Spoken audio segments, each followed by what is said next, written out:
بەرنامەی شار بە شار لە شارێکی دیکەی باشووری کوردستانی. ئەم جارە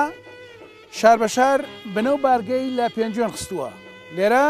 لەگەڵ دانیشتوانی ئەم شارەدا شەن و کەوێک دەکەین لەسەر مێژوو، کولتور، هونەر، ڕۆشنبیری، بازرگانی و لەسەر ئەو کانزانەی لە سنووری ئەم قەزایەدا هەیە.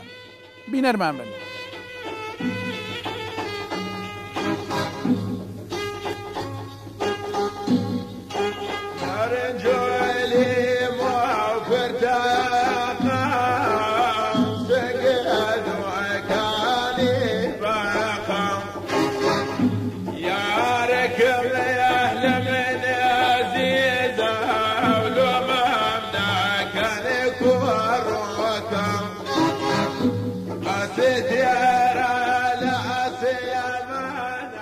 پێنجوێنێکێکە لە قەزاکانی سەر پارێزگای سلێمانی و لە باشووری کوردستان کە دەکەوێتە سەر هێڵی درێژی 46 پلەی ڕۆژهەڵات و بازنگەی پانی 35.9 باکوور. شاری بانە و شارۆچکەی مەریوان و شارەزور و شارباژێر هاوسنووری پێنجوێنن بەم شێوەیە. لە باشووری خۆرهەڵاتەوە شارۆچکەی مەریوانە و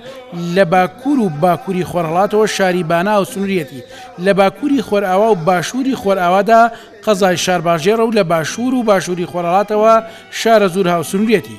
چەند زنجیرە چیایەکی بەرز و سەرکەش سنووری شارۆچکەی پێنجوێن لە چواردەوری جیا دەکاتەوە، وەک چیاکانی سوورێن، ئاسناوە، کانی بەهێ، کونەورج، مارۆ، هەرزارماڵە، ئەسپەشەل، شاخیتەلیس، قەڵاتەڕەش، بەردەبۆڵ، حەوتەوانان، کەلەبا، لووتکەی فەقیان و بەردە دەروازە، کۆتەڕەش، ئەشکەوتی ئاوایی، بەردە دێوان و شاخی میراودەل و شاخەسپی و بەردە بەرکۆز و بەردە بزن و قەڵای و سوپاشا و قەڵای و سوپاشا لەرێ تالیرەر کە بەرزی هەندێکیان لە ڕووی دەریاوە دەگاتە 1500 بۆ 2000 متر. هەروەها چەند گردێک لە پێنجوێنێ وەک ناوشاخان، کانی مازدار، حەمەقاسێ، شەخسی لێژێ، هێلانە کۆلاران، گۆیژە، کەڵی بانگدەر. پێنجوێن ئاوهەوایەکی فێنک و سازگارە و بە یەکێک لە ناوچە کوێستانەکانی کوردستاندا دەنێت. لە وەرزی زستاندا پلەی گەرما دەگاتە 10 پلەی ژێرسفرە و لە هاوینیشدا پلەی گەرما بەرز دەبێتەوە بە سەر و 30 پلەی سەدی. لە وەرزی زستاندا بەهۆی نزمی پلەی گەرماوە بەفرێکی زۆری لێ دەبارێت و هەندێک جار دەگاتە 150 سانتیمەتر. تێگڕای ڕێژەی بارانی ساڵانە 600 بۆ 1000 میلیمەتر دەبێت. لە وەرزی بەهار و پاییزیشدا پلەی گەرما مامنەوەندە و لەو دوو وەرزەدا ئاوهەوا تا ڕادەیەک فێنکە. هەندێک ساڵیش وەرزی پایی زۆر ساردە و پلەی گەرمادا دەبەزێت و بارانێکی زۆر دەبارێت. هەروەها لە وەرزی بەهاریشدا باران دەبارێت و بەو هۆیەوە ئاوهەوا فێنێک دەبێت. پێنجوێن چەندین چەمی تێدایە، وەک چەمی گەورە و چەمی سوار و گوڵێ و کە بە سەدان دۆنمزەوی لەمبەر و ئەوبەری ئەو چەمانە دەکرێت بە باخ و بەروبوومی کشتتوکاڵی و سوودێکی زۆری هەیە بۆ دانیشتوانەکەی و دەوروبەری. بەوەی فێنچی ئاوهەواکەی و جوانی سروشتەکەی چەند سەیرانگایەکی تێدا هەڵکەوتووە، لەوانە سەیرانگای بلیچان، چەمی گوڵێ، سیاگوێ، سێچاکان، کوپەی کانیمینا، ئەلیاسفەرە، پردی تاتان، چەمی گەورە و نۆبووک. هەروەها پێنجوێن دەوڵەمەندە بە چەندین جۆر کانزای سروشتی وەک نەوت، بەردی مەڕمەڕ، ئاسن، مس، مەنگەنیز، یۆرانیەم.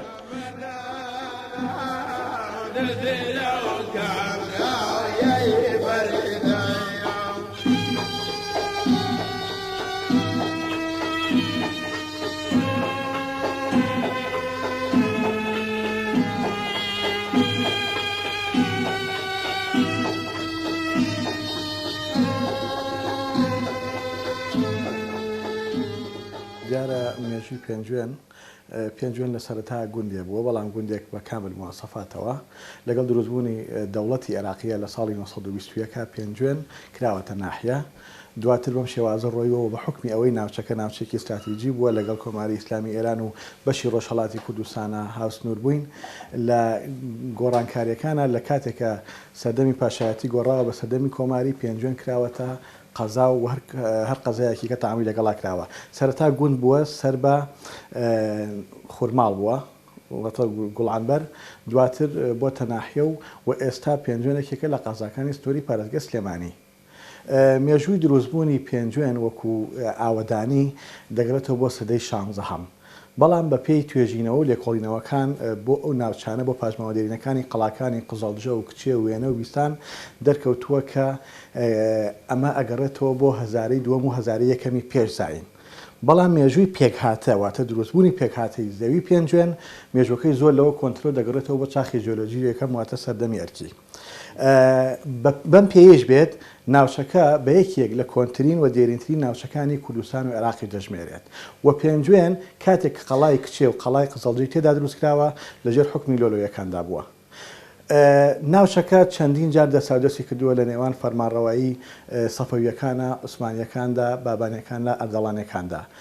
تا دوایی دەسەڵاتی بابانەکان بڕایەوە تا 1950 ڕاستەخۆ لە ژێر سڵتەی دەسەڵاتی عوسمانیەکاندا بووە. سەبارەت بە پێنجوێن بە وشەی پێنجوێن یاخود بە ناوی پێنجوێن کۆمەڵە ڕاوبۆچوونی جیاواز هەیە. مامۆستا محەممەد ئەمین زەکیباگ پێی وایە کە پێنجوێن لەوە هاتووە لە ڕۆژ هەڵاتەوە بۆ ڕۆژ ئاوابوونی پێنج وێنی جیاواز پێنجی منی جیاواز دەبینێ. مامۆستا حوسێن حوزلی موکریانیش هەمان ڕای هەیە و پشتیوانی ڕاکەیەوەکە. بەڵام مامۆستا مەلا عەبدولکەریم مدەڕیس پێی وایە کە پێنجوێن لە سەرەتا پێنج لادێ بووە. دواتر ئێسش ئاسەواری ماوە من بۆ خۆم بە حکمیەوەی تەنجارێک لەسەر مێژووی ئەو ناوچەشتم نووسیوە و لەگەڵ خەڵکە بەتەمەنەکانە خەڵکە کۆنەکانە قسەم کردووە ڕەنگە ئەمەیان ڕاستین سەرچاوی بە ناوی پێنجوێن. هەرچەندە پێنجوێنێکێک لە سیفەتەکانێکی ئەوەیە گەڕێکێکەیە بە ناوی جوولەکانەوە یەک باز لەوە دەکەن کە لە جووە هاتووە گوایە کچی جوانی جوولەکەی تێداوە پێنجوین. دواتر ڕێیەکی کەش هەیە کە پێنجوێن یەکەم جار ئەفغانیەکان ئاوادانیان کردوێتەوە کۆمەڵی خەڵکی ئەفغان هاتوون لە پێنجوێنیان شەجێ بوون. پێنجوێنیان بە ناوی شارەکەی خۆیانەوە کە لەو ئەو شاری تیا بوون ئەفغانستان ناوی پێنجەن بووە بەخۆشی ئەو ناوەی ئەوەوە پێنجوێنیان ناوناوە پێنجوێن و ناوەکە بۆ پێنجوێن و کوێسلیاتوە. پێنجوێن شارۆچکەیەکە لە ئامێزی کۆمەڵێک چیا کە لە ڕووە ئەدەبیەکەوە من پێڵێم پێنجوێن ئەو شارۆچکەیەیە کە لووتکە سەرکەشەکانی نایەڵن گزنگی خۆر با لە هیچ شوێنێکی تر تا هەموو بەیانیەک پڕ بەدڵ ماچی نەکەن. بانێکە پێنجوێن لە ئامێزی ئەم کۆمەڵە شاخە بەرزی ناو تەختایی پێنجوێن بانەکە لە ئاستی بەرزی ئەزمڕایە. بۆیە زۆر جار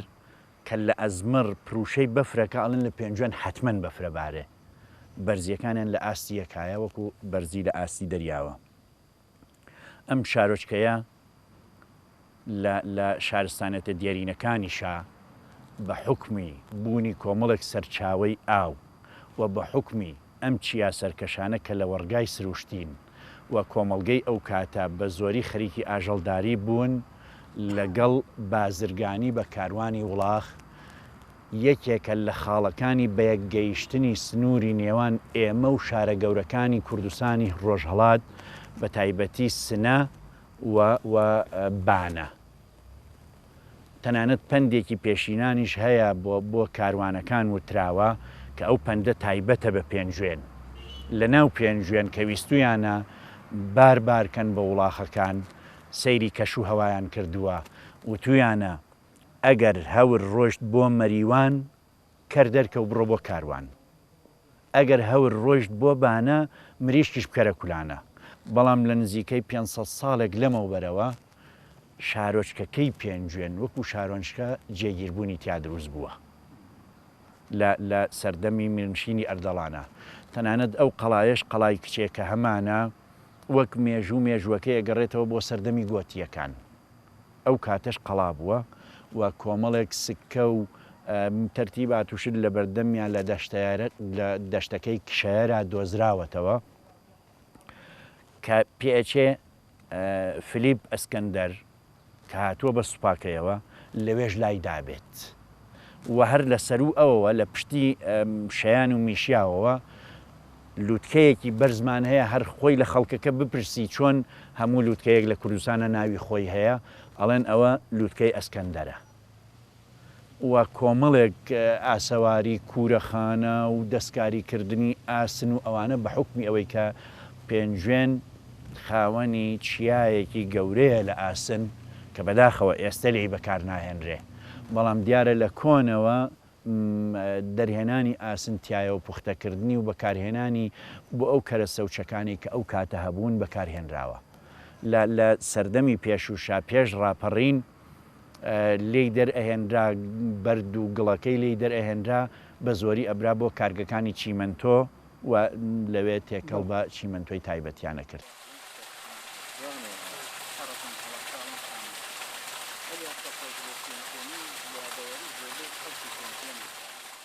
پێنجێن بە دووری 97 کیلۆمەتر دەکەوێتە خۆرهەڵاتی پارێزگای سێمانی و دوو ناحەی لە ئامەز گرتووە ئەوانیش ناحەی گەرمەک و ناحەی ناڵپارێز. کۆی گشتی ڕوبەری پێنجێن 1129 کیلۆمەتر دووجایە و کە بەم شێوەیە پۆلێن دەکرێت. مرکزی شارۆچکەی پێنجێن 203 کیلۆمەتر دووجایە. ناحەی ناڵپارێز 284 کیلۆمەتر دووجایە. ناحەی گەرمەک 642 کیلۆمەتر دووجایە. ناوچەی شلێریش کە ناوچەیەکی فراوانە و چەندین گوندی تێدایە و لە ڕووی ئیداری و کارگەریەوە سەر بە ناحەی گەرمکە. قەزای پێنجێن لێسەدا پێگاتوە لە ناوەندی قەزاکە کە 11 گەڕک لە خۆ دەگرێت و زیاتر لە 45 گوند و 4576 خێزان لە ناوەندی قەزاکە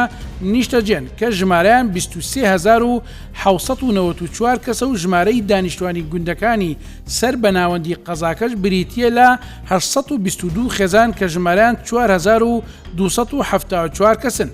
هەروەها ناحەی گەرمک کە پێگاتوە لە ناوەندی ناحەکە و 104 گوند دانیشتوانەکەشی 2173 خێزانەوە کە ژماران 11299 کەسن. ناحەی ناڵپارێژ لە ناوەندی ناحەکە و 54 گوند پێک دێت و 1213 خێزان لە خۆ دەگرێت کە ژمارەیان 6308 کەسن. واتە بەگشتی قەزای پێنجێن پێک دێت لە ناوەندی قەزاکە و دوو ناحێ و 203 گوند و 8783 خێزان نیشتەجێی ئەو قەزایان و کە ژمارەیان 45674 کەس دەبێت.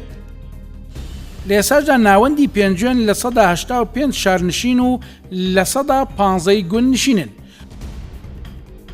428684 دوانم زەوی لە سنووری قەزای پێنجێندایە کە بەم شێوەیە دابش بووە. 7178 دوانمیان بەرئاو و 59491 دوانمیش دەیمیە. ئەو زەویانشی بەکارنایەت 3185 دوانمە. ڕەز و باخش 7875 دوانمە. دارستانیش 306467 دوانمە و لە وەڕگاش 39375 دوانمە. زیاتر لە 1644 جوتیار لەو سنوورەدان زیاتر لە 10 جێڵگەی پەلەوەری لە سنووری قەزاکەدایە و زۆرترین زەوی من ڕێژکراویانەیە کە ڕوبەرەکەی دەکاتە 6 ملیۆن متر دووجا تا ئێستا 17 ملیۆن متر دووجایان بۆ پاکراوەتەوە. سەبارەت بە ئاژەڵداریش لە سنووری پێنجێندا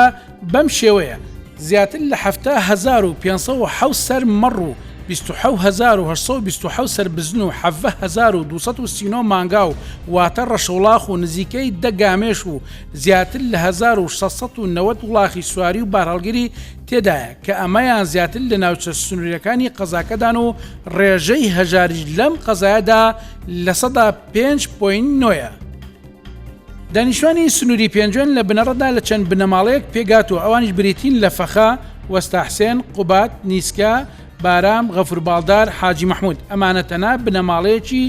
ناو شارۆچکەی پێنجێنن کە جوولەکەشی تێدابوو. بەڵام سنووری پێنجێن جیاوازە جگە لە پێگاتەی ناوشار و سنووری چەمی شلێر زیاتر پێگاتەی کۆمەڵایەتی لە خۆ گرتووە لە جوتیار، بەگ، ئاغا و خاوەن مڵک و شێخ و تیرەوتایافەکانی ناوچەکە پێگاتووە. بەڵام سنووری ئیدارەی ناڵپارێز عەشیرەتەکانی چوچانی و غەوارە و بێسەری و چەند عەشیرەتێکی دیکە لەو سنوورە نیشتەجێن. دەتوانین بڵێن زۆربەی سنوورەکەیە لە هەر عەشیرەت و تیرە و هۆزێک بن لە ناو پێکاتەی جوتیاردا تواونەتەوە و ئاشتەوایەکی کۆمەڵایەتی بەهێزیانەیە. هەروەها خەڵکی چەند ناوچێکی تریشی تێداژیاوە لەوانە خەڵکی بانە، سنا، سەقەز، بۆکان، مەریوان، سلێمانی، شارەزور، شارباژێر. ئەم ناوچەیە چەند خانەوادەیەکی لێبووە کە بڕوان بە ئاینی موسا و جوولەکە هەبووە کەچی خەڵکی پێنجێن ڕێزی لێگرتون و تێکڵاویشان لە نێواندا هەبووە. ئاڵۆگۆڕی بازرگانی و کڕین و فرۆشتن لە نێوانیاندا هەبوو و لە جیاتی دژایەتیکردن تۆوی خۆشەویستیان لە نێوان خۆیان و ئەواندا چەسپاندووە. لە زۆربەی کاروباری ڕۆژانەیاندا هاوکاری یەکتریان کردووە. خەڵکێکی بە سۆز و دڵفراوان و بە بەزەیی بوون و لە وەرزی یاویندا چەندین ماڵە جاف ڕویان کردوتە ناوچەکە بۆ بەخێوکردنی ئاژەڵ خەڵکی پێنجوێن ناوکاریان کردوون زۆر بەکەمی کێشە و گرفت لە نێوانیاندا ڕوویداوە. پێنجوێن ناوچەیەکی سنووریە ئێمە ناوچەی پێنجوێن 216 کیلۆمەتری سنوور هەیە لەم ژمارەیە 151 کیلۆمەتری سنوورە بە ڕۆژهەڵاتی کوردستانەوە. ئەمە وای کردووە ناوچەکە بە هەمیشەی ناوچەیەکی بازرگانی بێت هەر لە سەردەمی کۆنەوە کاتێککە جوولەکانیش لەوێ بوون پیشەسازی بە زەڕەنگەری و پێستە و ماز و ئەمانە واتە ناوچەکە گوزەرێک بووە بۆ هاتوشۆکردنی بازرگانی لە نێوان کەرکووک و سلێمانی و سنە و شوێنەکانیکەی ڕۆژهەڵاتی کوردستانە. لە ئێستاشی لەگەڵا بێت پێنجوێن یەکێکە لەو ناوچانەی کە جگە لەوەی کە مەرزێکی نێودەوڵەتی بە ناوی باشماخەوە لە ناوچەکەدا هەیە چەندین مەرزی لاوەکیشی تێدایە کە لە ڕاستیدا بوونەتە پشتوپەنایەکی باش لە ڕووی ئابوووریەوە بۆ حکوومەتی هەرێمی کوردستان. دیارە پێنجوێن یەکێک لەو سفتانەی کە جیا ئەکرێتەوە دەکرێت بڵێن جاکرێتەوە لە شار و شارەکانی کە ئەوەیە لە ساڵانی ڕابردووە لە ساڵان لە سەرەتای 900ەکانەوە تا ساڵی 1950 جوولەکەی تێدا ژیاوە. ینی کتێبێک هەیە مێجەرسۆن لە کتێبەکەیدا کە بە ناوی سلێمانی ناوچەیەک لە کوردستان تەکی لەوە کاتەوە کە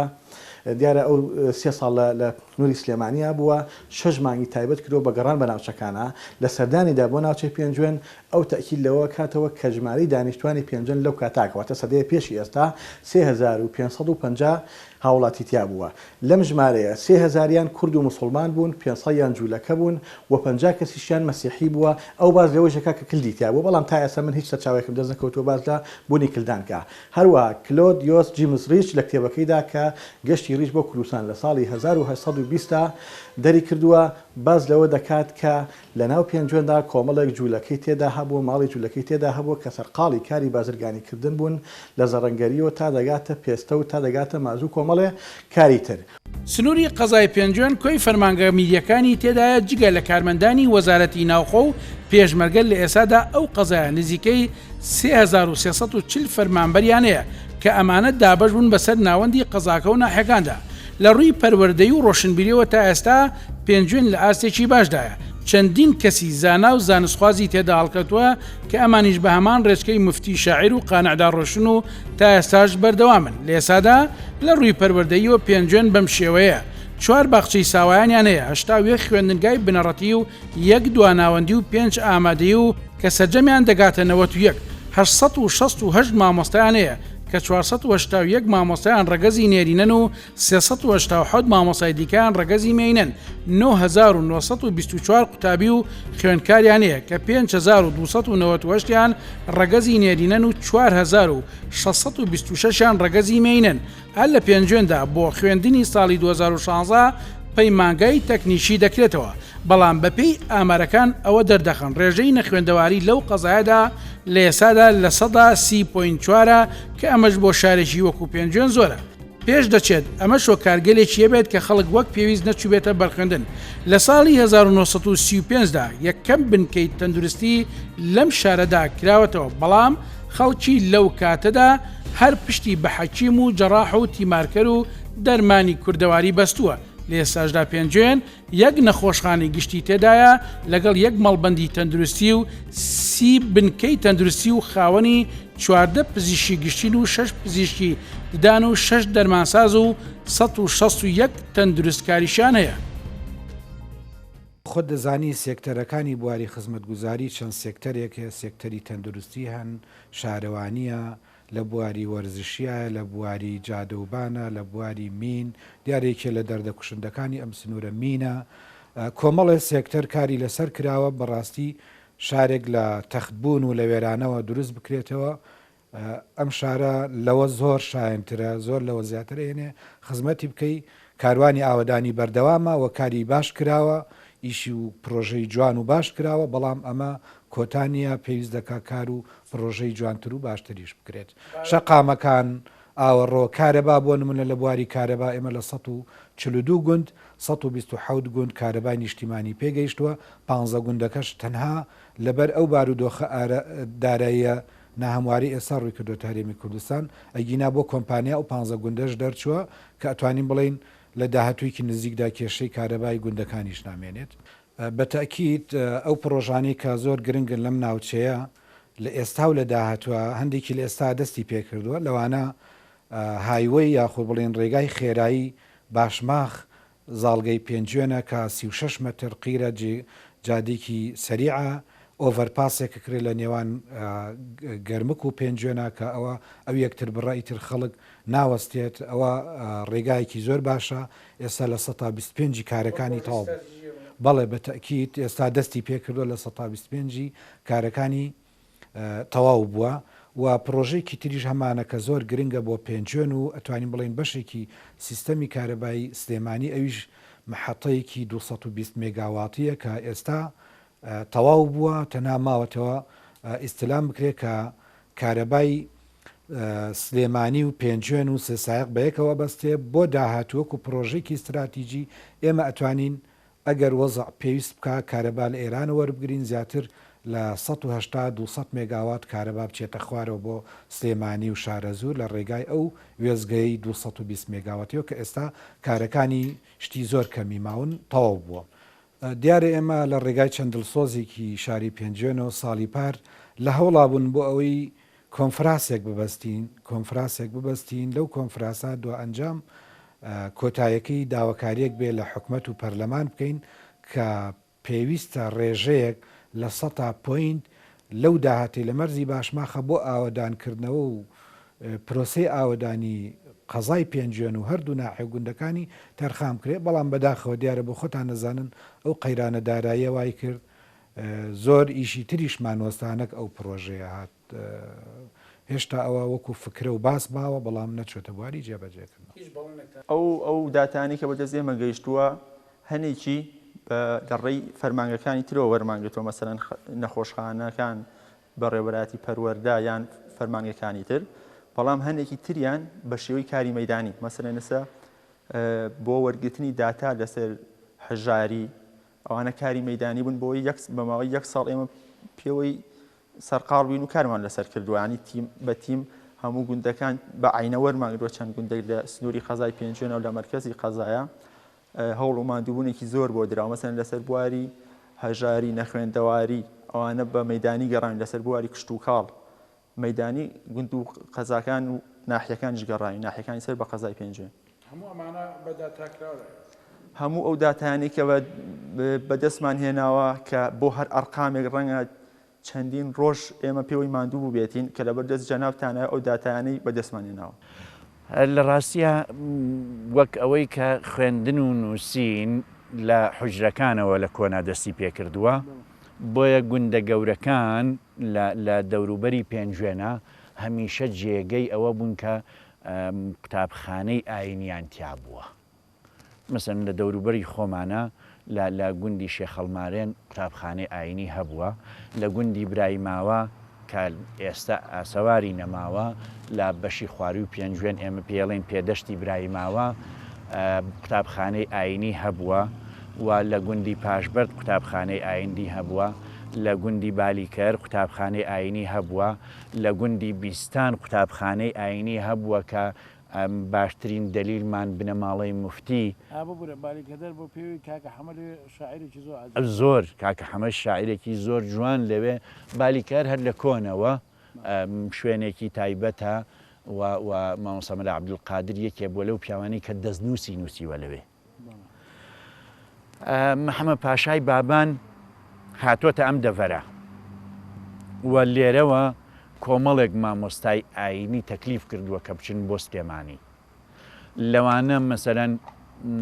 کە دەستنووسیان هەبووە لە پێنجوێنە و مەخطوطاتیان نووسیوەتەوە مامۆستا مەلا عەبدوڕەحمانی گەورەی پێنجوێنی هەزار ڕەحمەتی لێبێ یەکێکە لەو پیاوانەی کە چووە بۆ سلێمانی و 15 ساڵ مزگەوتی گەورەی سلێمانی بردووە بەڕێوە و لە کتێبی ئیستیدکارات في الجامع الكبير في سلێمانیە فقرەیەکە من لە ئینتەرنێت دامگرتووە باسی ئەوەکە کە لە وەختی مەلاو ڕەحمانی گەورە ناوبانگ و شوهرەتی مزگەوتی گەورەی سلێمانی زۆر فراوان بووە دواتر کە بەگزادەی جاف هاتوونەتەوە بۆ ئەم دەڤەرە و پەرەیان پێداوە و وەسمان پاشای جاف فەرمانی کردووە کە مزگەوتی پاشا هەیە لێرە بە ناوی مزگەوتی وەسمان پاشای جافەوە دروست کراوە مەلاو ڕەحمانی گەوریان هێناوەتەوە بۆ پێنجوێن مزگەوتی گەوری سلێمانی تۆزێ لەو شانەی دابەزیوە لێرەوە دەستی کردووە بە وانەوتنەوە وانەکانی فەلەک منطقی وتوتەوە کە لەو کاتە زۆر سەخت بووە بۆ مەلایتر خوشکەزایەکی مامۆستا مەلا سەعیدی خاهەرزادەی پێڵێن خوشکەزای مەلاو ڕەحمانی گەورەیە لە یەکەمین کەسەکانە کە هەوڵی ئەوەی داوە تەفسیری قورئان بە کوردی لە 8 مجەلەدایە بە ناونیشانی تێذکاری ئیمان بۆ قەومی کوردان نووسیوێتەوە پەیامی شاعیران بە تایبەتی مامۆستا قانیع و موفتی کە لە پێنجوێنە بوون زۆر ڕۆڵیان هەبووە لە چاوڕۆشنکردنەوەی خەڵک لە سنعەتە مامۆستا قانیع مەسەلەن ئاشی ئاوی دروست کردووە لە دەڤەرەکە لە زۆر گوند ئێستش ئاشی ئاو هەیە کە ئەڵێن ئەوە شوێنی ئاشەکەی مامۆستا قانیعە هەمیشە هەوڵیر چاوکردنەوەی خەڵکیان داوە کە ڕاپەڕینی بەردەرکی سەرای سلێمانی ڕووی داوە بۆ بەگژاچوونەوەی پەیماننامەی پۆرتسمۆث لە پێنجوێنیش ڕاپەڕین بووە بۆ پشتیوانی ئەوە موفتی شاعیر لێرە زۆر دەوری هەبووە بۆ ئەوە گەنجەکانی پێنجوێن وردە وردە بە خوێندەواری خەریک بوون چونکە لە 1950 ئیتر قوتابخانە لە پێنجوێنە دانراوە لە کۆنا زۆر ژن تایبەتمەندی خۆی هەبووە ژن چۆتە سەر دوکان کاری دوکانداری کردووە ڕەحمەتی لێبێ موفتی پێنجوێنی ژنی کچی خۆی لە دوکانداری کردووە و چۆتە سەر شانۆی کردووە لەو سەردەمەیە کە لە زۆر شوێنە ئەو شتانە هەر قەدەغە بووە بۆ ژنان وەژن چۆتە مەکتەب خوێندوێتی وەژن لە هەموو بوارەکانە لە تەعزیە تایبەتمەندی خۆی هەبووە لە زەماوەند و لە جەژنەکان و لە سەرجەم بوارەکانە لە زۆر کۆنا حەوشەوە حەو ڕۆژ پێشهێنانی بووکەکە دەستیانە کرد بە هەڵپەرکێ و زەماوەند گێڕاندن جا گۆرانی بێژی میلی هەبوو بەڕاستی ئەو زەمانە خەڵک تا حەدێ وەکو ئێستانە بوو خەڵکەکان زۆر بەریئتر بوون لە خەڵکی ئێستا ینی بەڕاستی من گوێم لێ بووە هەرچەند کاتی من زەماوەند تۆزێ گۆڕا بوو بە 3 ڕۆژ ینی کاچوونە سەر ناو زەماوەندەکانەوە لە نووکی پێوە هەڵیان نەیە گۆرانی بەس تا تۆقی سەری زۆر یعنی ئاساییش بوو خەڵکەکە بە ئاسایی وەریانەگرت چەندین گۆرانی بێژی میلی هەبوو لە پێنجوێنە زۆریان ماون زۆرێکیشیان خوا ئەفویان کا نەماون لە ژیانە کە بەڕاستی ئەمانە شوێن دەستیاندارە و هەمووی ئەوەی من بزانم تێکەڵاو بوو ژن و پیاو بەیەکەوە هەڵەپەڕی چێشتێکی زۆر لێ ئەنرا بۆ هەموو خەڵکەکە هەمووی داوەتە بوو لەوێ بەڕاستی مەراسیمێکی زۆر خۆش بوو زۆر خەڵک چێژی لێ وڵی ئێستا تا حەدێک کەم بۆتەوە تا ئێستا بۆ بە 1 ڕۆژ جاروایە 1 ڕۆژەکەش هەر بۆ بە 2 سەعات زۆر ئەویش لە هۆڵایە لە دەست و دەرە جاروای هەیە لە ماڵەوەیە ئیتر هەر کەسێک بە دابوونەریتی خۆی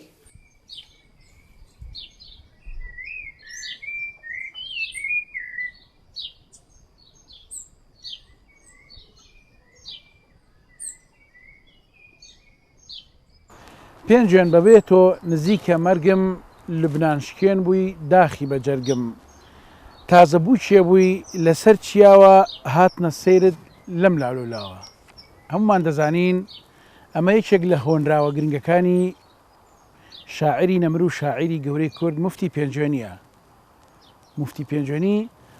ئاواتی بۆ پێنجوێن خواستووە کە شارێکی ئاوەدان و شارێکی خۆش و لە پێشیشدا ئەم شارەی شۆباندووە بە لبنان ئەگەرچی کەمێک لە ئاواتەکانی ئەم شاعیرە گەورەیە کە ئێمە ئێستا لەسەر گۆڕەکەین لەسەر مەزاری ئەم شاعیرە نەمرەین هاتووەتە دی زۆریشی ماوە بێتە دی ئەم شعرە پێش 6 ساڵ زیاتر لە ئێستا نووسراوە حەقا بەرپرسانی ئیداری پێنجوێن و هەرێمی کوردستان بە شعرەکانی موفتی پێنجوێن و قانعدا بچنەوە و بیرێک لە کوردستان و لە پێنجوێن بکەنەوە پێنجوێن ئاوەدان بکەن پێنجێن بکەن بۆ شارەی کە شاعیرە نەمرەکانمان بە ئاواتیان خواستووە.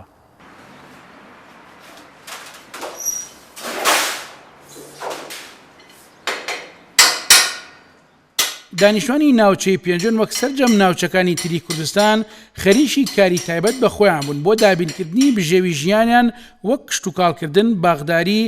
کە تیرەی غەڵۆز، سالمە، بنێژ، گەزۆ و مازوو، ئاژەڵ بەخێوکردن و پەلەوەر، مریشک و قەل و قاز بەخێوکردن، دوکانداری، بازرگانی، کاروانچێتی، ئاڵوگۆڕکردنی کەلوپەل لەگەڵ کوردەکانی ڕۆژهەڵاتی کوردستان. هاتوچۆی شارەکانی تری عێراق و کوردستانیشان کردووە. پاژەوەی لە ساڵی 1924 بۆ یەکەم جار جادە لێدرا بۆ پێنجێن، کەرتی ئابووری تا ڕادەیەک بژایەوە و ڕێژەی بازرگانی لەگەڵ وڵاتی ئێران زیادی کرد و فراوان بوو. پاش دامەزراندنی بەڕێوەبەرێتی شارەوانی پێنجێن زیاتر بایەخدرا بە ئاوەدانکردنەوە و دروستکردنی خان و دوکان و بازاڕەکان لەسەر شێوازی نوێ. لە ئێستاشدا مەرزی باشماق مەرزێکی نێودەوڵەتیە کە بە شێوەیەکی بەرفراوان کاری بازرگانی تێدا دەکرێت کە ئەم مەرزە پاشخانی ئەو بازرگانی و کۆڵبەریەیە کە لە پێشدا ناوچەکە کاریان پێکردووە. ئەمە جگە لەوەی چەندین خاڵی دیکە هەیە بۆ هاتوچۆی بازرگانیکردن نێوان باش و ڕۆژهەڵاتی کوردستان. مەرزی سەیرانبەنیش خاڵێکی دیکەی بازرگانیە، بەڵام ئەمە هێشتا ماوێتی وەکو باشماق ببێتە وێزگێشی دیکەی بازرگانی گەورە. لێرە هێشتا خەڵکی باشوور و ڕۆژهەڵات بۆ کۆڵبەری ئاڵوگۆڕی بازرگانی دەکەن.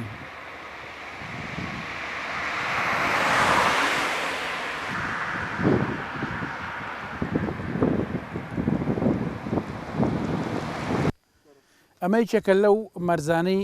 کە سەر بە قەزای پێنجۆنە مەرزی سەیران بنە. ئەم شوێنێک کە ئێمەی لێوەساین چەند سەد مەترێک لە پایگەکان یا لە خاڵە سنووریەکانی نێوان ئێران و عێراقەوە دوورین ئەوان ئەوە پازارەکانە. لێرەش کۆمەڵێک هێزی پاسەوانی سنوور و هێزەکانی ئاسایشی ناوخۆ لەسەرم چونن بە کە هەوڵێکەیەک هەوڵێکی جدیشێ بۆی کە ئەم مەرزە بکرێتە مەرزێکی نێودەڵەتی چی لەلایەن کۆماری ئیسلامی ئێرانەوە چی لەلایەن حکوومەتی ناوەندی عراقەوە کە هەوڵ بدرێ و تو پەرلەمانتارانی کورد و بەرپرسانی کورد لە هەوڵی جدیدان کە ئەم مەرزە گرنگی خۆیە دەمەن ئەگەر بکرێتە ئەم مەرزێکی نێودەوڵەتی کە لێسادا بەو شێوێنە ئەوەی کە زۆربەی کارەکان بە ڕێگەی قاچاق و بە شێوەیەک وەکو شێوەی کۆڵبەری ئەکرێت کە وەکو خەڵکی پێنجێنیش باسیەکەن بەکردنەوەی مەرزی سەیرانبن بە مەرزێکی نێودەوڵەتی پێنجێن لە ڕووی بژانەوەی بازرگانیەوە تەکانێکی یا بەرەو پێشتونێکی باش بەخۆیەوە بینێت. موبایلە ئەڕوا بۆ ئێران بە قاچاخی ئەڕوا بۆ ئێران ئێمەش لێرە وەکو دوکانەران و حەماڵی ئەم مەرزە وەریەگرین و ئاوا حازریەکەین و لە شەوانە ڕێ ئەبێ هەرشەوە لە یاڵێکەوە ڕەوانەی ئێران یەکەین. یعنی لێرە ئەمە بەینە ئەیەن بە کۆڵیانە بە سارەی بەرمەچی بن تقریبی ئەمە بە وەڕاڵە چێتە سەریاڵەکان نابم وەڕاڵانە ڕوات کە چوە سەریاڵەکان هەر شەوی لە یاڵێکەوە کۆڵ بەرە و وڵاغارەوە ئابوو شێوانە بۆ ناو ئێران یا لە بۆ ناو ئێران بۆ ئێران ڕێگە نادامانە بڕات نەنە ڕێگە نایە ئەمە قاچاخە ئێستا هەمە بۆ کۆڵم داگرتووە بۆی کە لە کۆڵی نایتر توانێت پێوەی بڕوە ئەمە سەربازە شتێکە کە بتوانێت هەڵی بگرێت باشە ڕز نابێت ینی 50 تا 60 کیلۆ کەمتر ئەوەی کە زیاتر ئەم کاراناکەن خەڵکی کوێن مەسەن خەڵکی پێنجێن و سنووری پێنجێن یا وڵا ئەوەی کە لەم دیوە تەرەفی ئەم دی و بێت ئێمە و کوێراقی خەڵکی ئەم دیانین پێنجێنی پێنجێنی ئەوانەشی زیاتر لە خەتی پێنجێنی ئەمەوە ئەم خەتە بە تایبەتی بانەیە.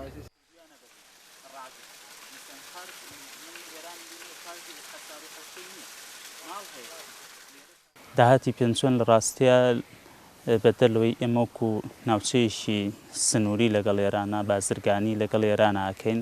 لە ڕاستیدا کاتی خۆی زوو پێنجۆن ناوەندی بازرگانی بۆ بەڵام بەداخەوە ئێستا پێنجۆن بۆ تا ڕێگایەکی بازرگانی واتە ئەو کەسانی کە لە پێنجۆنە کاتی خۆی مامەڵایە نەکرۆکو بازرگان ئێستا ئەمە نیە خەڵکی پێنجۆن بۆ خۆی ئێستا تەنها کاڕایکەری بازرگانەکان کە لە دەروی پێنجۆندا ئەنیشن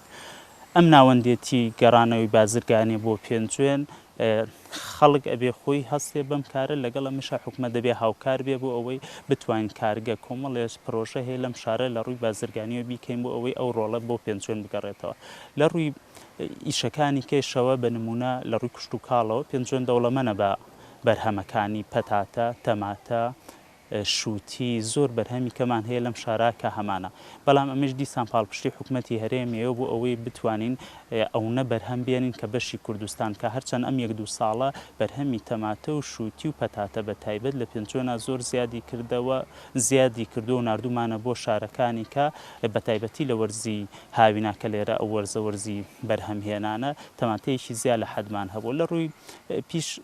بڵێن ئەوەی کانزاکان کە لەم ناوچایە بەڕاستی کانزایەکی زۆر هەیە هەرچەند هەتا ئێستا ڕووپێویشی دەقیق نەکراوە هەرچەنە هەندێک ڕێکخراو هەیە یان مەسەلەن ڕێکخراوێکی ئەمریکی هەبوو کە کاتی خۆی هاتووە لێرە ڕووپێوێکی کردووە ئەوەی کە باز دەکرێت کۆمەڵێ کانزای تیا وەکو ئاسن یۆرانیۆم مس ئاڵتون گۆگرد مەنگەنیز ئەم کانزانە لە سنووری پێنجوێنە هەن بەڵام ئایا ئەم کانزانە لە ڕووی ئابووریەوە وە بەرهێنانی کەتیا بکرێت ئەوەی کە پێوترێت لە مەسەن لە ڕۆ ئابوووریەکەەوە ئەمە ئابوووریانەی یامنا تا ئێستا بە من نەگەشتون بزانین ئەم کانزانە لەم ناوچە بە کەڵکی ئەوەیە کارخانەی گەورەی بۆ دروستکەین و بەرهەمێنان دەست پێ بکەین یامنا ئەمەش دیسان ئەرکی حکوومەتی هەرێمە کە ئەو کۆمپانیانە مختصن بۆ بوارەوە بێنێتە پێنجوێن بۆ ئەوەی بکەونە گەڕان و کنەوە پشکنین بتوان ئەو کانزانە دەستنیشان کەن بە کەڵکی ئەوەیە بۆ بەرهێنانی لەسەر بکرێ یامنا یەکگرفت لە ئیشوکارەکانی حکوومەتی هەرێمە هەتا ئێستا کە هەبوو هەستەکەم بەردەوامیشی هەیە ئەمەیە ئەو پرۆژانەی کە وەزارەتی کوشت و کاڵ پلانێکی 5 ساڵە ڕاگەیەنێ ئەڵێ پلانی 5 ساڵەمان بۆ گەشەکردنی کوشت و کاڵ لە کوردستانە ئەمەیە بە پێی تایبەتمەندی ناوچەکان نیان کاری لەسەر بکەن ئەڵێن باغداریەکەین بەڵام لە پێنجوێنە پێویستت بەوەیە تۆ لە ڕووی کوشت و کاڵیەوە معمەلێکی تەماتە دابنەی هاوین تەماتەی جووتیارەکە بە پارە بگەێنیت لە ڕووی گەشتیاریەوە چەند ناوچەیەک ئیحتیمامی پێدرێ چونکە ئەو کەسانی کەیان بەرنامە داڕێژن شارەزای تەواوی ناوچەکانی کوردستانین 3-4 ناوچیان بینیویان لەسەر ئەم ناوچانە کارەکەن لە کاتێکە تۆ لە تەوزیعاتکردنی ئەم پرۆژانە بێت جۆرێک لە عەدالەتی تیابێت بۆ ئەوەی هەموو ناوچەکانی کوردستان بە یەک ئاس گەشە بکەن ئەوەی کە لەسەر حکوومەتە ئەوشی کە لەسەر سەرمایەدارانە بەداخەوە پێنجۆن بۆ خۆی تۆزە بە حکومەوەی ناوچەیەکی سنووریە لەوە چێ کەمتر سەرمایەداران ڕووی تێ بکەن بەڵام حەقە حکوومەت ئاگەی لەمە بێ قەرەبووی ئەمە بکاتەوە کە خۆی هەستێ تایبەتمەندی پێنجۆن بۆ حکومەی مەسەلەن شوێنی شۆڕش بووە چەند جار وێران کراوە ئەم شارە حەقە ئیحتیمامێکی زیاتری پێ بدرێ لە ڕووی ئابووریەوە بەدەر لەوەشکە ئێمە ناوەندێکی مەسەلەن بازرگانی بۆ کاتی خۆی ئێستاش ڕێگایەکی بازرگانیە بۆ ناوچەکانی تری هەرێمی کوردستان حەقە ئەم تایبەتمەندی پێنجوێن لە بەرچاو بژیرێ لە پرۆژەکانە.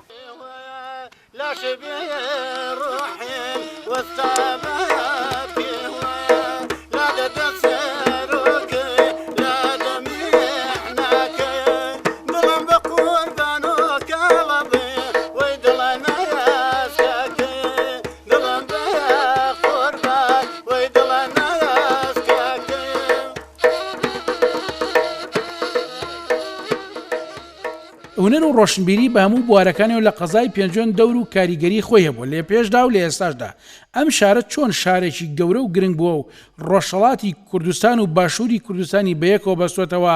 لە ڕووی بازرگانیەوە ئاواژ لە کارە هونەری و ڕۆشنبیریەکاندا هەمان کاریگەریە بووە پێنجۆن لە زۆر کاردا پێشکەوتوترین شار بووە ئەگەرچی ئێستا ئەم شارە وەک پێویست ئەو کارانەی تێدا ئەنجام نادرێت و حکوومەتی هەرێمیش ئەوەندەی چاوی لە دەواازە بازرگانیەکانی ئەو ناوچەیە بووە ئەوەندە چاوی لەسەر ئاوەدانکردنەوە و پێشکەوتنی شارەکە نەبووە چی لە بواری خزمەتگوزاری و چی لە بواری هونەر و ڕۆشنبیریدا ئەگەرچی ئەم شارە خۆیان خاوەنی چەندین شاعری گەورە و هونەرمەندی گەورن لەسەر جەم کارە هونەریەکاندا بەڵام ئێستا پێنجۆن شارێکی خامۆشکراوە بەڵام هەندێک کەسن تا ئێستا دەیانەوێت پێنجۆن وەک خۆی بهێڵنەوە و نایانەوێت لە کاروانی پێشکەوتنی هونەر و ڕۆشنبیرێدا دواب بکەون چەندین گەنجی مۆسیقاژەن و چەندین شاعری نوێ و چەندین دەنگ خۆشی دیکەی تێدا هەڵکەوتووە.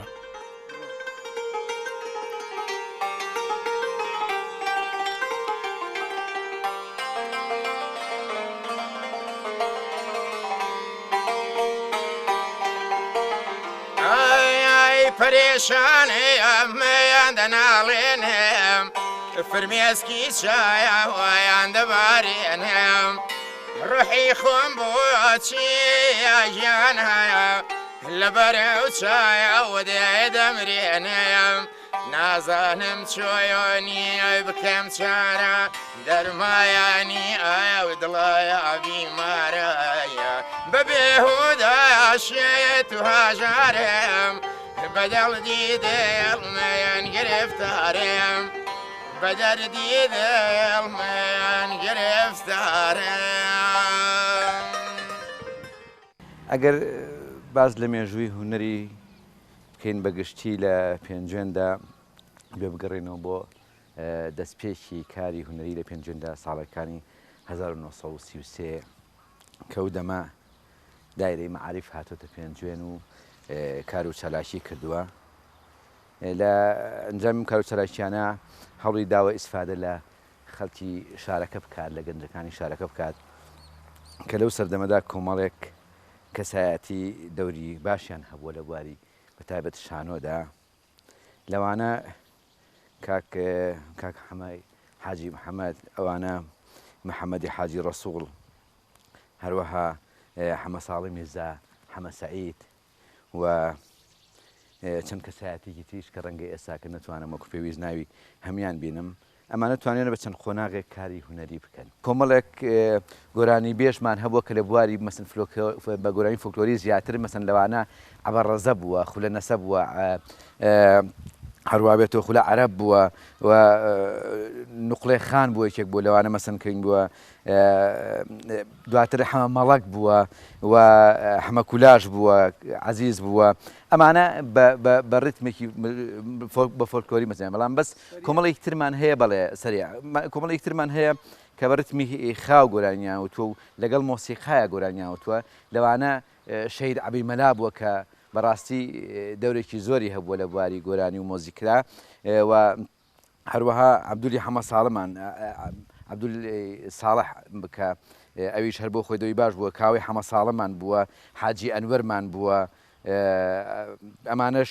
کۆمەڵێک کەسایەتی تر بوون و ڕەنگە هەندێکی تریشە بێت کە من ئێستاکە ناوەکەیان بۆ نەوترێت، ئەمە دوی خۆیان هەبووە. لەم سەردەما ڕاستیەکەی ئەگەر بکەوینە قۆناغی دوای ڕاپەڕین و بە حکمەوەی کە پێنجێن لە ساڵی هەشتاکانەوەی تر بە حکمی شەڕی ئێران عێراقەوە خاپور کراوانە بۆ نەوە یەک جایتر کە هاتنەتەوە لە بواری مۆزیکدا بەڕاستی کۆمەڵێک هەر ئەو کەسایەتیانە مەسەن کاک عەبدول بووە، کاروان بووە، هەروە بێتەوە دانا بووە. ئەمانە کۆمەڵێک کەس بوون کە توانیان لە بواری مۆزیکدا و گۆرانیە گەنوە لە ساڵی 1970 تیپێکی مۆسیقا دامەزرا کە ئەوتی مۆسیقا بەداخەوە زەمنێکی باڵێن زۆری نەخیان نەفەس درێژێکی زۆری پێوە نەبوو بە حکمیەوەی کە وەکو پێویست هاوکاری نائەکراوە نەمانتوانی خەڵکێکی ئەکادمی بتوانێت وەکو پێویست ئەوتی مۆسیقا بەرێ بەڕێوە. پێم خۆش نییە کۆمەڵەشت فرامۆش بکەم لە ساڵی 91دا لە پێنجێنا کە ئیتر کۆمەڵە ئیش و کار و چالاکی زۆر باش کرا. یەکێک لەوانە تیپی نوانی پێنجێن دروست بوو کە ئەو سەردەمە بەناوی تیپی شانۆی خامۆش کە بە حورمەتی مامۆستا خامۆشی شاعیر بوو ئەو تیپە ناونراوە کە کۆمەڵە کار و چالاکی زۆر باشی کردووە. لەو ئەو ئەوەندامانی دامەزێنەری ئەو تیپە کۆمەڵە کەس بوون. عوسمان حەمە ساڵح بوو، بەیان خامۆش بوو، مالیک خامۆش بوو، بەندە بوو، لەگەڵ عەبدوڕەحمان حەمە ڕەشیدا بوو. کۆمەڵێک لەمانە کە ئەم تیپیان دامەزان کۆمەڵە کار و چالاکی زۆر باشیان کە لە بواری نواندندا و هەروەها تیبی شەهید بوو. ئەوێن کۆمەڵێک کەسی تر کاک هەژاری عەبی سەربەناز و کاک کامیل و ئەوانە و گوڵاڵە شەریفی قورئانی و سۆی بە مامۆستا عەزیز و ئەمانەش کۆمەڵێک کە ئیش و کاری باشیان کرد لە بواری شانۆدا. لە بواری مۆزیکدا وەک پێم وتیت بە هەمان جۆر بەو قۆناغا تێپەڕی کە ئەتوانم بڵێم قۆناغێکی زۆر پشنگدار نەبووە بەڕاستی بۆ پێنجێن بەداخەوە لە بواری شێوەکاییشە کۆمەڵێک کەسمان بووە، کاک دارامان بووە، مەسەن کاک کامیلمان بووە، کاک کەمالمان بووە و هەروەها سەنارییا خانمان بووە، مامۆستا سەیرانمان بووە کە مامۆستا سەیران چەندین خولی بواری شێوەکاری کردوێتەوە لە پێنجێنا و کۆمەڵێ پێشانگای باش کراوەتەوە و لە چەندین فێستیڤاڵیشە لە هەر سێ بوارەکە بواری شانۆ و شێوەکاری مۆزیکدا بەشدار بووین. ئەو کاتە تیپێک دامەزرا بە ناوی تیپی تەمسیلی هونەری پێنجێن کە ئەم تیپە چەند کەسایەتێک بەڵێ لە سەرەتای هەفتاکان 71 ئەو تیپە دامەزرا کۆمەڵە کار و چالاکی زۆر باشیان کرد. ئەو تیپە توانم ناوی کەسەکان لە تیفی حەمە ساڵە بوو، عەبدولی حەمە کەریم سەعید بوو، عوسمان ئەحمەد بوو، عومەر ئەحمەد بوو، ڕەسووڵی خەلیفە بوو، ئەحمەد شەماڵ بوو، ئەحمەدی حاجی محەممەد بوو، بەختیاری عمەری ئەحمەد فەرەج بوو، بەختیاری حاجی ڕەشید بوو، کاوەی حەمە ساڵە بوو، جەمالی حەمەسایی بوو، جال حەسەن بوو. ئەمانە کۆمەڵی ئیشی جوانیان کرد لە مەسەوەک بوونە دلێری دڵڕاق، زوحاک، گوڵگۆی تازە لەیل، ئەلە ورگەی شوتی فرۆش، من پەلەمە، ئەمانە و کۆمەڵە کاری جوانیان کرد تاکنێ سەردەمی قوناکانی ساڵی 76. لوتکەی بەرزی قەڵای کچێ بەردێک ئەخاتە سەرمەڵۆ و چینێکی تر بۆ لای خۆری ئاسمانە چێ. کانی شەوەقەتی سەرکەش بوو بەلانکە بۆ هەزاران کەل لەسەری گورگی دوو پێ و بەرازی ڕەش. جنەرم ڕۆژ لە دوای ڕۆژ ڕەگی زیاتردا ئەکوتێ، گەشتۆتە سەر پشتی گاڕەش. پێرێکە من شارستان بووم، ڕووناکیم ئەدا بە دنیا و کچە شۆخێ حکومڕان بوو. دوێنەی نزیک کە دەواازەی ڕاپەڕین بووم، پەرداخێ ژەهرم پێشکەش کرد بە دوژمنە سەرسەختەکەم کە لەسەری مەجیشوان بوو. من شاری پاشای شاران بووم، دیوانم شەوی وەک ڕۆژ بوو، تاجی بڵندی سەرسەرم مفتی و مەلا ئەو ڕەحمان بوو. هەتا دوێنش چونکە جووتمەمکی سەرسنگم بلکیان و هەزار کانیان بوو، هەر کۆرپەیەک لە هەناوی منا بوایە، خوێنەکەی گوڵاڵە سوورە و تەرمەکەیشی مەتەرێز و قەڵغانی ڕێی نیشتیمان بوو. من خاوەنی حاجی شێخم، بەناو لاپەڕەی مێژووە چۆتە خوارێ ڕەلوو بێخم.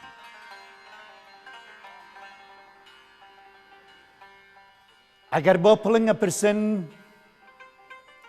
من دایەن و پەروەردەگای باز و هەڵۆی بەرزەفڕم. باش بزانم دوای ڕاپەڕین کام سەرکردە دەڵاڵەکانی خۆی نەنار بۆ مەرزی من، کام لێپرسرا و کەلاوەیەکی بنیاد ناو دایەوە نیوەی قەرزی من. باش بزانم بۆ دوژمن ژەهری مارم و بۆ کوردی شانەی هەنگوێنم. من پێنجوێنم، من شارەکەی بەفروخێن.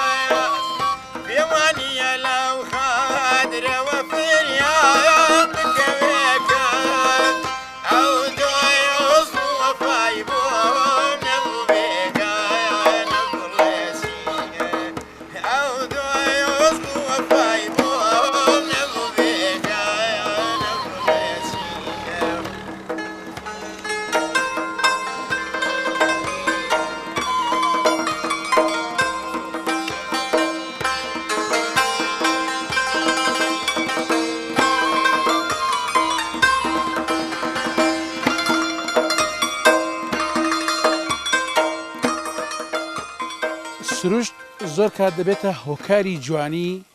بە ناوچەیەک. لێرە ئێمە لە قەزای پێنجوێن جوانترین سروشتمان بینی. پێناسی خەڵکەکەی لە جوانی لە تێگەیشتووی لە ڕۆشنبیری ناکرێت.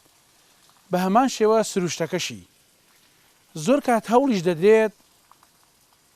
سەیرانگای دەستکرد یاخود شوێنی گەشت و گوزاری دەستکرد دروست بکرێت. بەڵام پێنجوێن خۆی شوێنەکە شوێنێکی گەشتیاری گرنگە. ئەم شوێنەی کە منی لێوەستاوم ناوچێشی گەشتیاریە پێی دەڵێن بلیکیان. بە هاتنی ئێمە لێرە کۆمەڵێ شتی نەشامان بینی لەوەی کە پیس و پۆخڵێکی زۆر پاشماوەیەکی زۆری گەشتیاران لێرە کەوتووە. حەقە ئیدارەی پێنجوێن بیرێک لەم ناوچانە بکاتەوە بە تایبەتی ناوچێشی هاوشێوەی ئەم ناوچەیە کە زۆربەی کات دانیشتوانی پێنجوێن و بگرێت دەرەوەی پێنجوێنیش سەردانی دەکەن تا بێتە ئەو شوێنەی کە پێنجوێنەکان شانازی پێ بکەن و داهاتێکیش پەیدا بکات بۆ ئیدارەی پێنجوێن بۆ ئەوەی کۆمەڵە پرۆژەی خزمەتگوزاری بە داهاتی شوێنە گەشتیارەکانی ئەنجام بدات.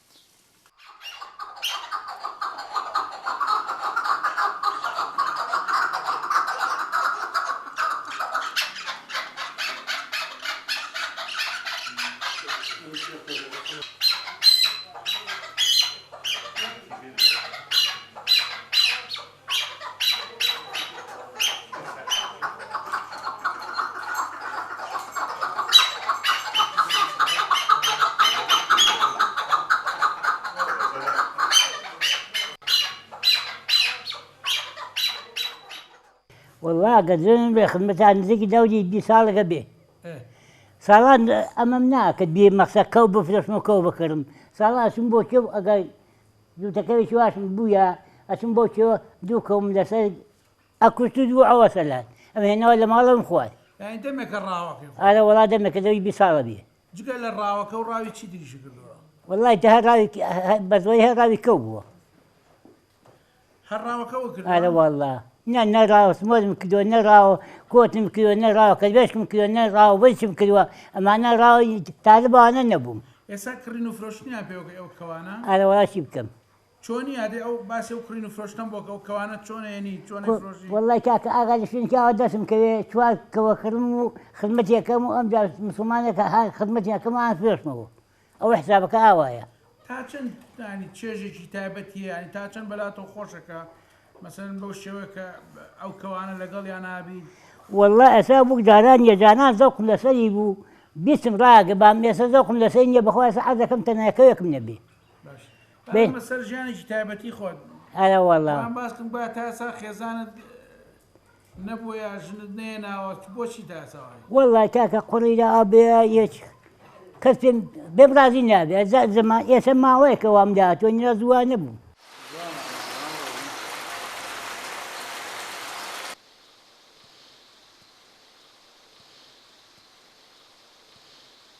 ئەوەی توانیمان لەسەر پێنجێن قسەمان لەسەر کرد دانیشتوانەکەشی لەسەر مێژوو لەسەر کللتور لەسەر هوەر لەسەر ڕۆشنبیری لەسەر پێگەی شارەکەیان لەسەر ئابووری شارەکەیان قسەیان کرد ئومێدەوارین ئیدارەی ئەم شارە و حکومەتی هەرێمی کوردستانیش ئەو کەم و کورتیانەشی کە لەم بەرنامەدا باسکرا بتوان بۆیان جێبەجێکەن و شاری پێنجێن بکەنە شارێک کە شای شاران بێت چونکە پێنجێن ئەوەی ئەم چەند ڕۆژ ئێمە ماینەوە شارێکی من خەڵکێکی جوان شارێکی تابڵی جوان ئێمە بنەو بارگە لە پێنجێن دەپێچینەوە و دەڕۆینە شارەچکوێیەکی دیکە لێرەوە دەڵێن پێنجێن ماڵ ئاوە خواتان لەگەڵ تا بەرنامەی شارێکی دیکە